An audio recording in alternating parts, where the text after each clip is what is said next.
On the red-eye from New York to London, the man inside 8A slept like everyone else, head tilted against the window jacket balled under his neck. Nobody noticed him. Nobody needed to. He was just another tired passenger on Air Atlantic Flight 447.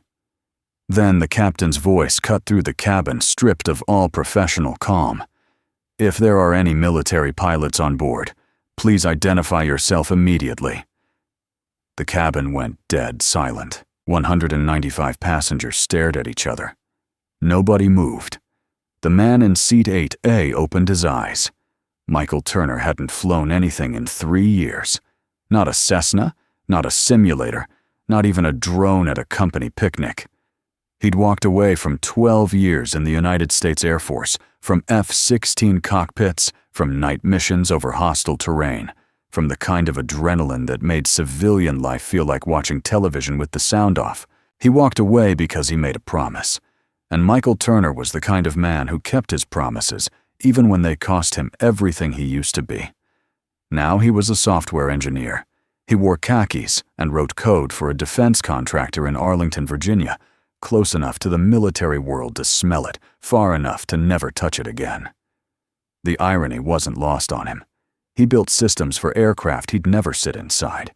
He debugged flight software he'd never use, and every few months the company sent him to New York for meetings that could have been emails, which meant red-eye flights back, which meant hours trapped inside the one place that still made his hands remember what they were trained to do. Flight 447 had been uneventful for the first 4 hours. Dinner service came and went. The cabin lights dimmed. Most passengers pulled their blankets up and disappeared into that shallow, restless sleep that only happens at 37,000 feet. Michael was one of them. He'd taken the window seat out of habit. Old pilots always wanted to see the wing and let exhaustion pull him under. His last thought before sleep was that he'd be home by morning. That was the only thing that mattered. The announcement changed everything. It came not from the usual calm, rehearsed voice that told passengers about turbulence or local weather. This voice was tight, controlled but barely. The kind of voice Michael recognized from his years in the service, someone holding it together because falling apart wasn't an option yet. "If there are any military pilots on board, please identify yourself to a crew member immediately." The words hung in the recycled air like smoke. Passengers looked at each other with wide eyes, searching for someone who looked like they belonged in a cockpit. Nobody moved. Nobody raised a hand. The flight attendants stood frozen in the aisle, scanning faces, waiting for someone to be the answer to a question that should never have been asked on a commercial airliner. Michael's eyes were open now. His body hadn't moved, but every nerve inside him had already snapped awake. He knew what that announcement meant. He'd heard variations of it in training scenarios: loss of flight crew, medical incapacitation, catastrophic system failure. The fact that they were asking meant the situation in the cockpit had already passed the point where the remaining crew could handle it alone. His mind ran through the possibilities in less than 2 seconds. Heart attack, stroke, sudden decompression, or a combination. None of the answers were good. He looked around the cabin. Rows of frightened faces. A woman across the aisle gripping her armrest so hard her knuckles had gone white.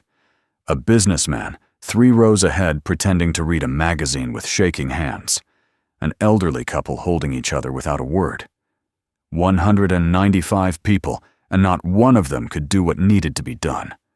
The flight attendants repeated the request, this time with less composure.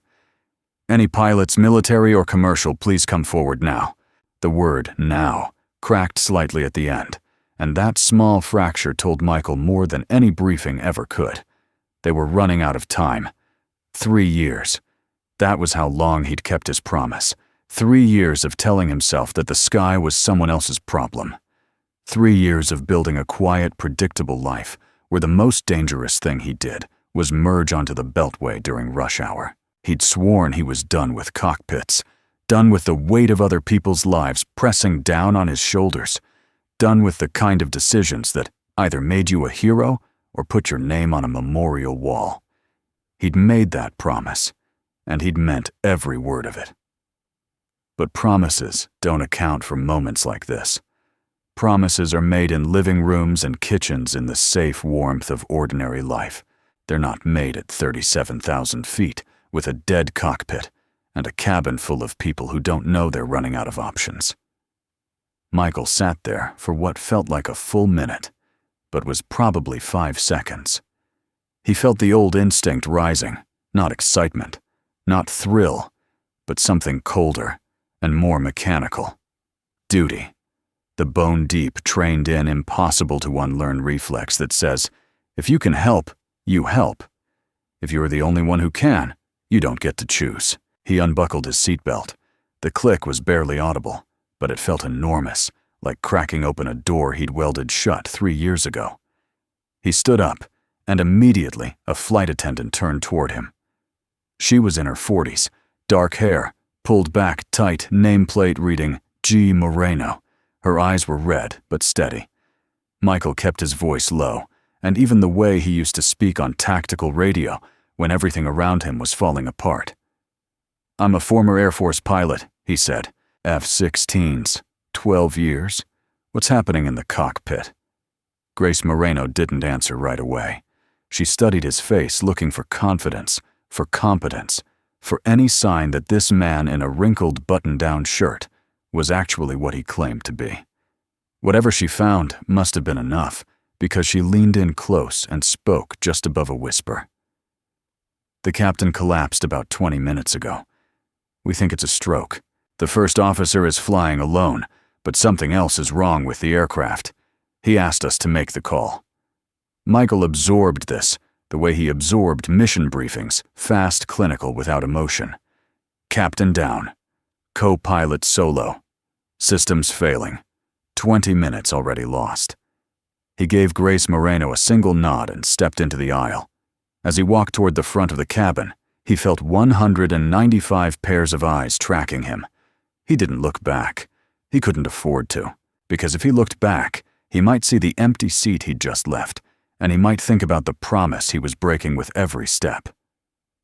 The cockpit door was already cracked open when he reached it.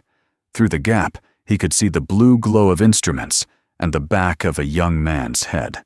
The first officer, Ryan Holloway, though Michael didn't know his name yet, sat rigid in the right seat, both hands white-knuckled on the yoke.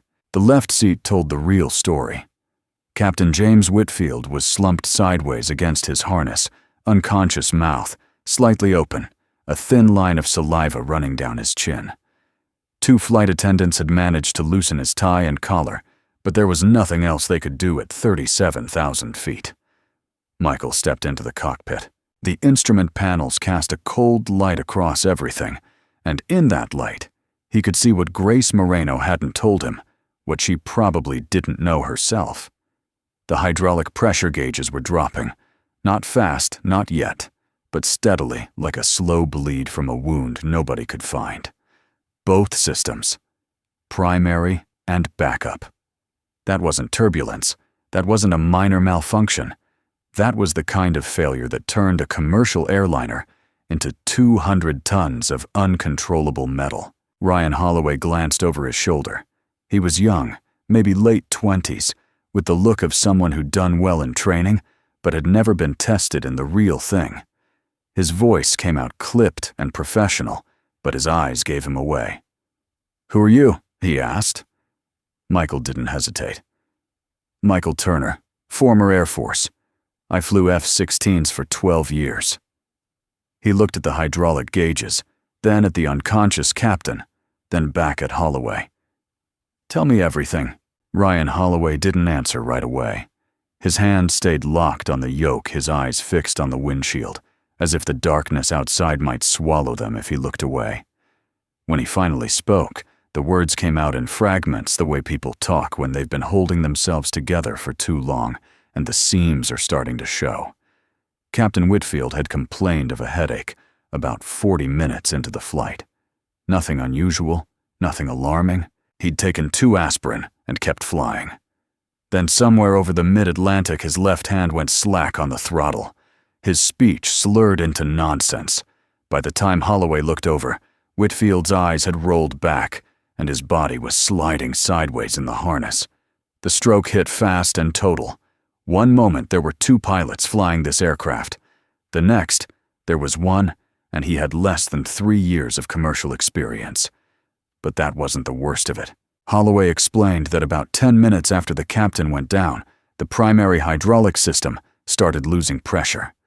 He'd followed the checklist, switched to the backup system, and for a brief moment thought he'd stabilized the situation. Then the backup started bleeding too.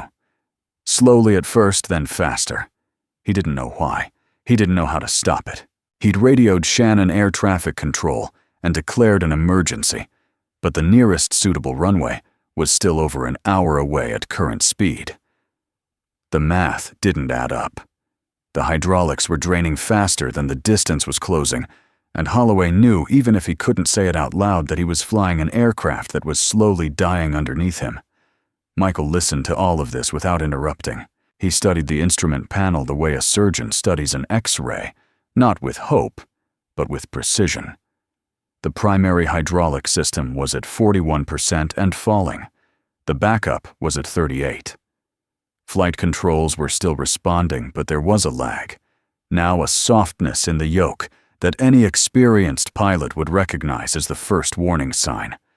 The autopilot was still engaged, holding altitude, and heading, but autopilot was only as good as the systems feeding it. Once hydraulic pressure dropped below a certain threshold, the autopilot would disconnect, and everything would fall to manual control. Manual control that would itself become harder and harder to maintain as the fluid continued to bleed out. "I need to sit in the left seat," Michael said. Holloway's jaw tightened. The reaction was immediate and instinctive, not hostility exactly, but something close to it. This was still his aircraft. He was the rated crew member, the one with the uniform and the credentials. Michael was a stranger in a wrinkled shirt who claimed to have flown fighters a lifetime ago. Holloway shook his head. "I can't just hand over the controls to a passenger. There are protocols. I don't even know if you're telling the truth." Michael understood. In Holloway's position, he would have said the same thing. But understanding didn't change the reality of those dropping gauges. Before Michael could respond, a voice came from behind them. A man had pushed his way past Grace Moreno and was standing in the cockpit doorway. Stocky build gray crew, cut the kind of posture that never fully leaves a military spine. His name was Frank Dawson, and he had the hard-assessing eyes of someone who'd spent decades evaluating men under pressure. He looked directly at Michael. "You say you're Air Force. What airframe?" Michael met his gaze. "F-16, Block 52, flew out of Misawa and Kunsan." Dawson didn't blink. "What's the max sustained G-load on a Block 52 in a combat turn?" The answer came without thought, pulled from a place in Michael's memory that 3 years of civilian life hadn't touched. 9 Gs sustained, with a clean configuration. Dawson fired again. "Emergency fuel dump procedure on the Viper. What's the first step?" Michael answered immediately. "Jettison switch to override. Verify external tank selection. Confirm with flight lead."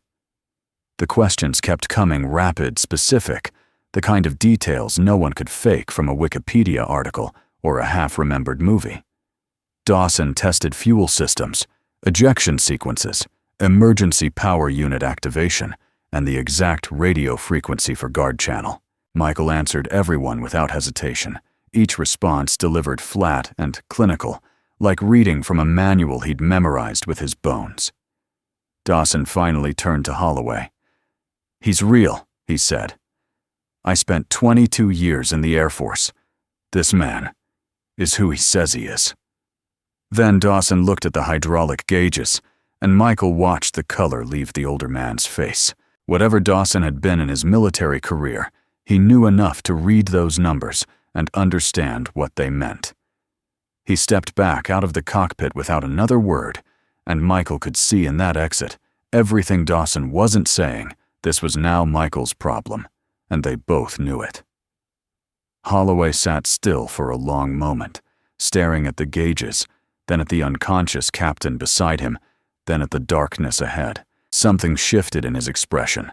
Not surrender, but the painful recognition that pride was a luxury he could no longer afford. He reached over and released Captain Whitfield's harness. With Grace Moreno's help, they carefully moved the captain's limp body out of the left seat and laid him in the galley behind the cockpit, where a flight attendant with basic medical training was already waiting. Michael slid into the captain's seat. The leather was still warm. He fastened the harness, adjusted the seat position, and placed his hands on the yoke. The feel of it came back instantly different from a fighter's stick, heavier, less responsive, but unmistakably an aircraft control. His hands knew what to do, even before his mind gave permission. "Shannon is our best option," Michael said, scanning the navigation display. They were over the North Atlantic, roughly 600 miles from the Irish coast. At current speed, that was about an hour and 10 minutes. He looked at the hydraulic gauges again. Primary was now at 34%. Backup at 30. The rate of loss was accelerating.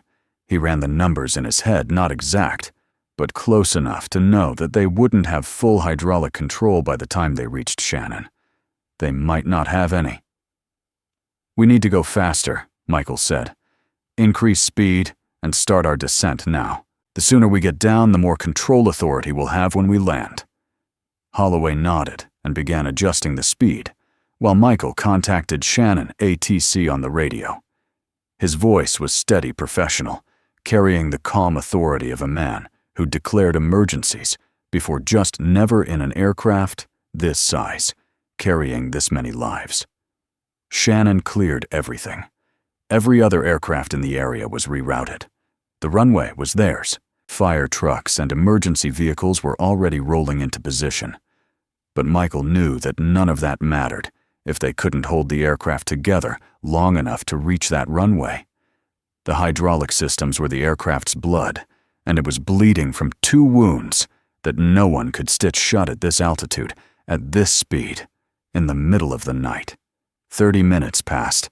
The primary hydraulic system hit 20%. The backup was at 17. Michael could feel the change in the yoke. It was getting heavier, requiring more force, like trying to steer a car with a failing power steering pump. The autopilot disconnected with an electronic chirp and a red warning light that lit up the instrument panel like a distress flare. From this point forward, every correction, every adjustment, every response to turbulence would come from Michael's arms and Ryan Holloway's support on the pedals. The aircraft didn't know that a stranger was flying it. The aircraft only knew that its systems were failing, and the hands holding it steady were starting to fight against the growing resistance. In the cabin behind them, the situation was deteriorating in its own way. The passengers had felt the speed increase. They'd felt the descent begin earlier than expected. The seatbelt sign had been on for over an hour, and Grace Moreno had made 3 announcements, each one calmer than the situation deserved, explaining that they were diverting to Shannon, Ireland, due to a medical emergency involving the captain. She said nothing about the hydraulics. She said nothing about the man now sitting in the captain's seat. But passengers aren't stupid. They could feel the aircraft shuddering in ways it shouldn't. They could see the tension carved into the flight attendants' faces.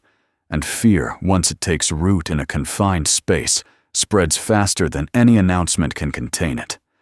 A man named Eddie Callahan had been drinking since New York. He'd had 4 whiskeys before dinner, and 2 more after, and the alcohol had transformed his anxiety into something loud and dangerous. When the aircraft hit a pocket of turbulence and dropped hard enough to slam overhead bins, Open Callahan shot out of his seat, screaming that they were going to crash. He grabbed a flight attendant by the arm and demanded to know what was really happening. When she tried to calm him down, he shoved her sideways into a drink cart. 2 passengers nearby stood up to intervene, and suddenly the aisle was a mess of shouting bodies and swinging arms. Grace Moreno rushed back from the forward galley, and with the help of Frank Dawson and another male passenger, physically forced Callahan back into his seat. Dawson held him there with one hand flat against his chest, and spoke to him in a voice that left no room for negotiation, the voice of a man who'd once commanded other men in far worse situations. Callahan went quiet, but the damage was done. The cabin was awake now, fully awake, and the collective fear had reached a pitch that no announcement could bring down. Michael heard the commotion through the cockpit door, but couldn't afford to turn around. The hydraulic pressure had dropped to 10% on the primary system, 8% on the backup. The yoke felt like it was embedded in concrete. Every small adjustment required both hands and significant force, and the aircraft was beginning to develop a slight roll to the left that he had to constantly correct. Holloway was working the radio, updating Shannon on their status, his voice cracking slightly on the word hydraulic each time he said it. Michael could feel the younger pilot's fear filling the cockpit like a physical presence, and he knew he had to manage that too, because a panicking co-pilot was almost as dangerous as a failing hydraulic system. "Ryan." Michael said his name deliberately, pulling Holloway's attention away from the gauges. "I need you to stay with me. Don't watch the numbers. Watch the approach. Call out my altitudes. Call out my speeds. That's your job right now. Just the call-outs. Can you do that?" Holloway swallowed hard and nodded. Wasn't confidence, but it was compliance. And right now, compliance was enough. They broke through the cloud layer at 4,000 feet, and the Irish coast materialized below them, a dark mass of land, dotted with scattered lights. Shannon Airport's runway was lit up like a landing strip on an aircraft carrier, every light blazing a bright corridor cut into the darkness. Michael could see the red and blue flashing of emergency vehicles lining both sides of the runway. They were ready for him.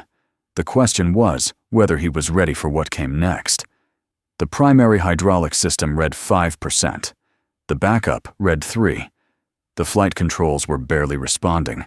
Michael had to use nearly all his strength to maintain a straight approach, and the aircraft was fighting him on every axis, pitching, yawing, rolling in small, sickening movements that he corrected through brute force and instinct.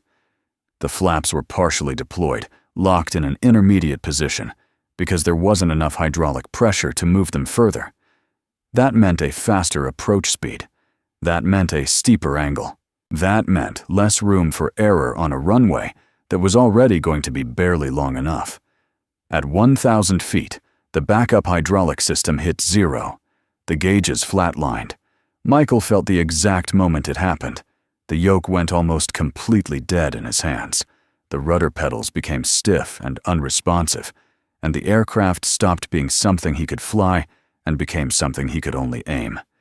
No flight controls, no brakes, no nose wheel steering. The 767 was now 200 tons of metal and fuel and human lives descending toward a runway at 170 knots with nothing but gravity and engine thrust to guide it. Michael made the decision in less than a second. Differential thrust controlling direction by adjusting the power on each engine independently. More thrust on the left engine to turn right. More on the right to turn left. It was a technique developed for military emergencies, practiced in simulators, proven exactly once in commercial aviation history, under conditions that were barely comparable to this. It was never meant for a nighttime approach into a short runway with 0 hydraulics and 195 souls on board. But it was the only option left. He called it out to Holloway. "I'm going to fly this on engines only. Differential thrust. I need you on the throttles with me. Left hand on number 1, right hand on number 2. When I call for power, you give me exactly what I ask for. Nothing more, nothing less." Holloway's face had gone white, but his hands moved to the throttle levers. Michael lined up the approach using only engine power, making micro adjustments that required a precision he hadn't used in 3 years. The runway lights grew larger in the windshield. The altimeter unwound, 500 feet, 400, 300. The ground rushed up to meet them. The aircraft crossed the threshold too fast. Michael knew it the moment the runway appeared beneath them. They were carrying at least 20 knots more than they should have been, and without brakes or thrust reversers responding to hydraulic commands, There was no way to stop in the remaining distance. The main landing gear hit the pavement with a violent impact that sent shockwaves through the entire airframe. The aircraft bounced once, slammed down again, and began hurtling down the runway at a speed that ate up the concrete at a terrifying rate. Michael jammed both throttle levers to idle and deployed the thrust reversers using the manual backup they engaged partially asymmetrically, pulling the aircraft to the right. He compensated with differential thrust on the left engine, fighting to keep them on the center line, while the end of the runway rushed toward them at 130 knots.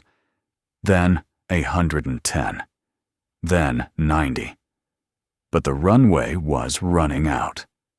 Michael saw the engineered materials arresting system at the end of the runway, the crushable concrete bed, designed as a last resort for aircraft that overrun. He'd read about it. He'd never imagined being the one to use it. Brace for impact, he said into the cabin. PA, and his voice was the calmest thing on that aircraft. The nose wheel hit the arresting bed first.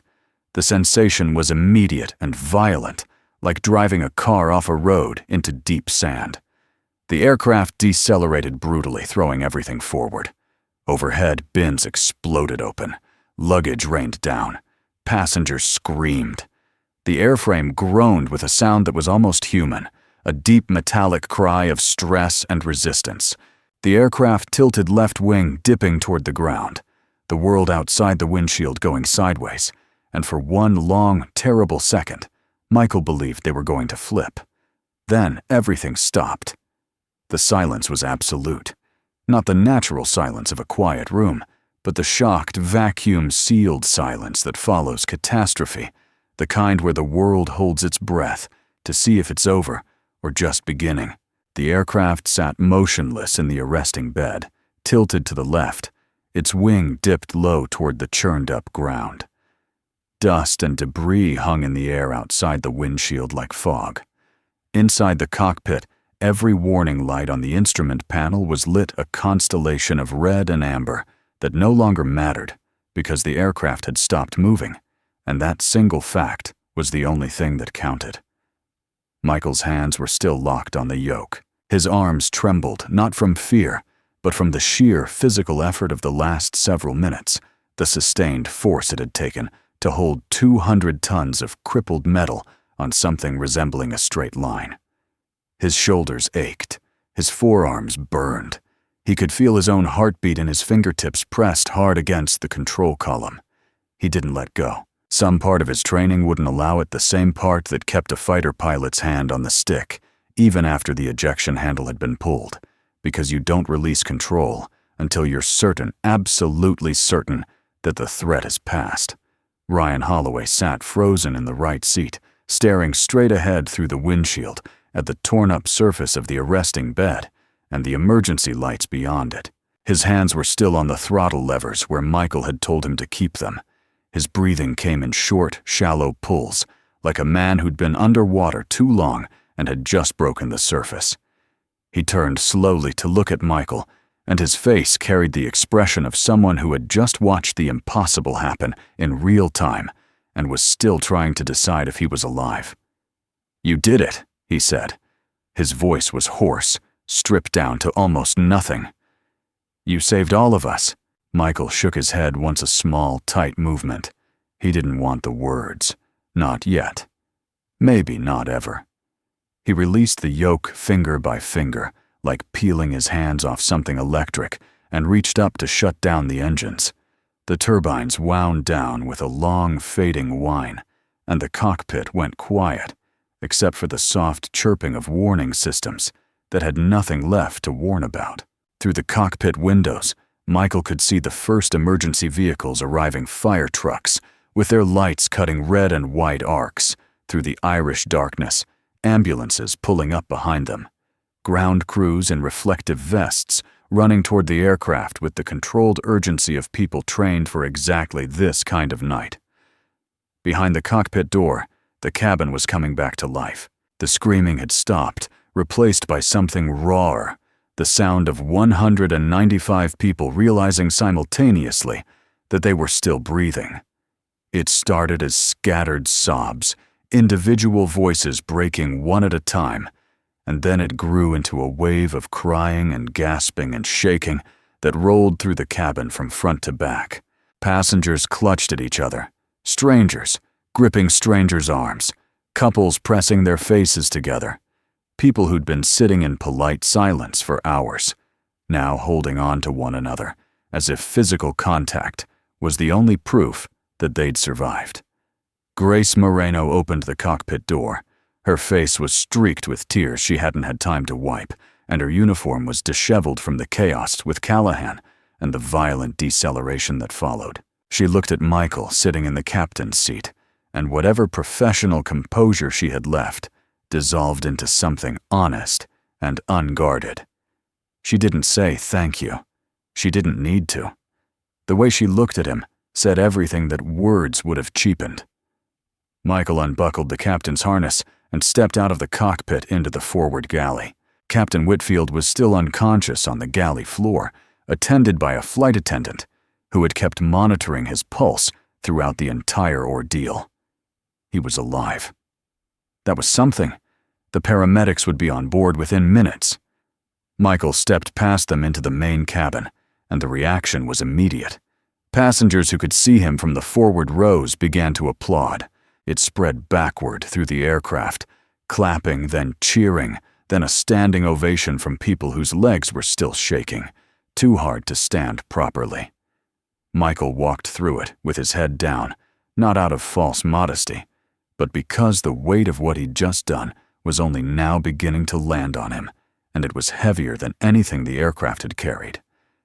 Eddie Callahan was sitting in his seat, with his hands folded in his lap, staring at the floor. The fight had gone out of him completely.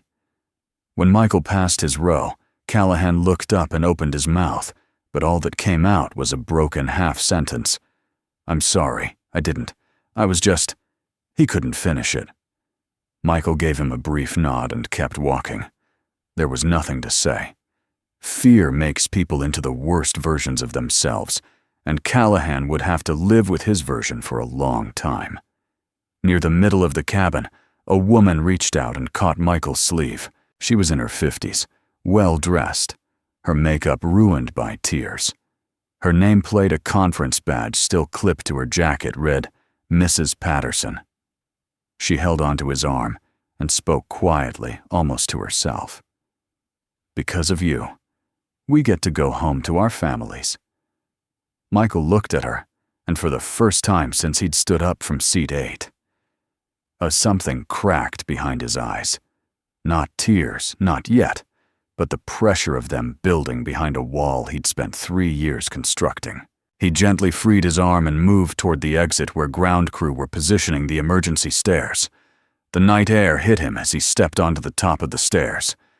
Cold, sharp, unmistakably Irish, carrying the smell of wet grass and jet fuel and the metallic aftertaste of adrenaline. Below him, the tarmac was alive with flashing lights and moving vehicles and shouting ground crew. Behind him, the 767 sat crooked in the arresting bed, its left wing hanging low, its landing gear buried in the crushable concrete, its fuselage streaked with rubber and dirt. It looked broken and exhausted, like something that had fought hard to stay alive and had used up everything it had.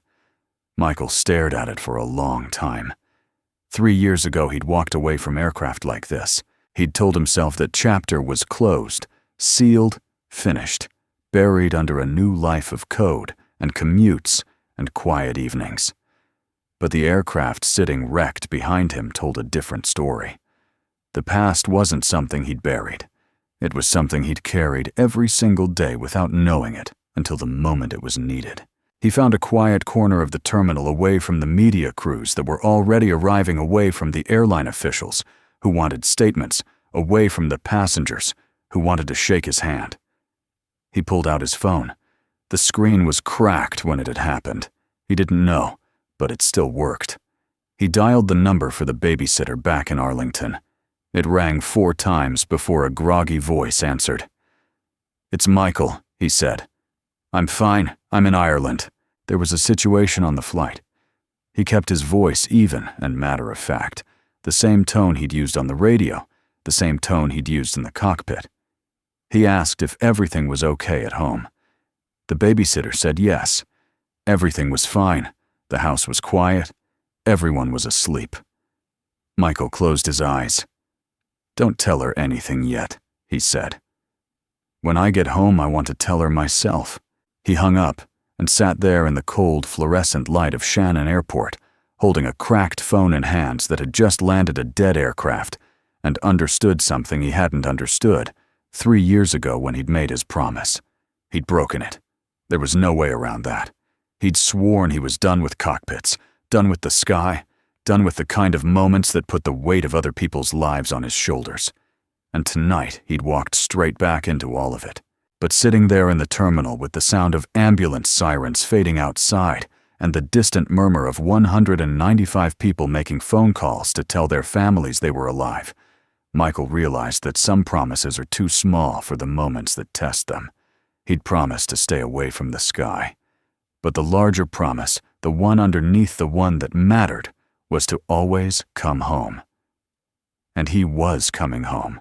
Outside the terminal windows, the aircraft sat in the darkness, with emergency lights still flashing across its battered fuselage. Michael Turner watched it from his chair, a man who'd spent 3 years running from his past, only to discover that the past isn't something you escape. It's something you carry. And sometimes, on the worst night of your life at 37,000 feet, with no hydraulics and no options, and 195 people counting on you without knowing it, that past is the only thing that brings everyone home.